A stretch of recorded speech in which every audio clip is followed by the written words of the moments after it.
आगे बढ़ेंगे। दिल्ली में एक बार फिर इंसानियत सोज मामला सामने आया है। आज दिल्ली से मुत्तसिल बादली पुलिस स्टेशन इलाके के करीब झुग्गी झोपड़ी इलाके में एक बोरी दिखाई दी जिसमें बच्ची के पैर बाहर दिखाई दे रहे थे। लोगों ने फौरी तौर पर पुलिस को कॉल की।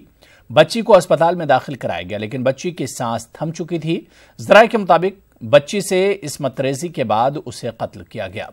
आपको बता दें कि बच्ची 26 जनवरी के दिन लापता हुई थी और उसकी गुमशुदगी का कोई सुराग नहीं मिल पा रहा था।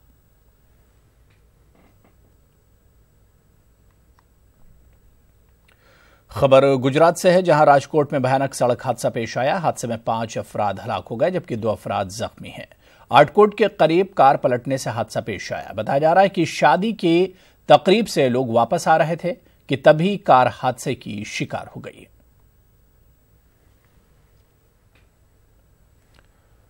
बिहार के बगहा में लकड़ी स्मगलर्स के हमले में 2 होमगार्ड शहीद हो गए। महकमा जंगलात को गैर कानूनी तरीके से लकड़ी स्मगल करने की खबर मिली थी।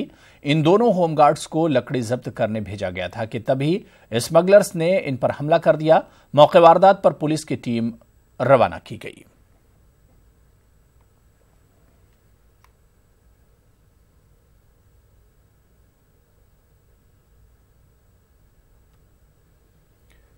सीबीआई के एक और अफसर के तबादले पर सवाल उठ रहा है। सीबीआई के बैंकिंग सिक्योरिटीज फ्रॉड सेल के अफसर का तबादला हुआ है। सुधांशु मिश्रा का इकोनॉमिक ऑफेंस विंग रांची में तबादला हुआ है। सुधांशु ने आईसीआईसीआई बैंक के साबिक सीईओ के खिलाफ शिकायत दर्ज की थी। चंदा कोचर और इनके शौहर दीपक कोचर समेत कई मुलजिमीन के खिलाफ शिकायत दर्ज की गई थी। आईसीआईसीआई वीडियोकॉन मामले में सुधांशु ने यह कार्रवाई की थी। वहीं सुधांशु की जगह कोलकाता से बिस्वाजीत दास को लाया गया है। आपको बता दें कि Biswajit CBI economic offences Kolkata में एसपी के ओहदे पर थे।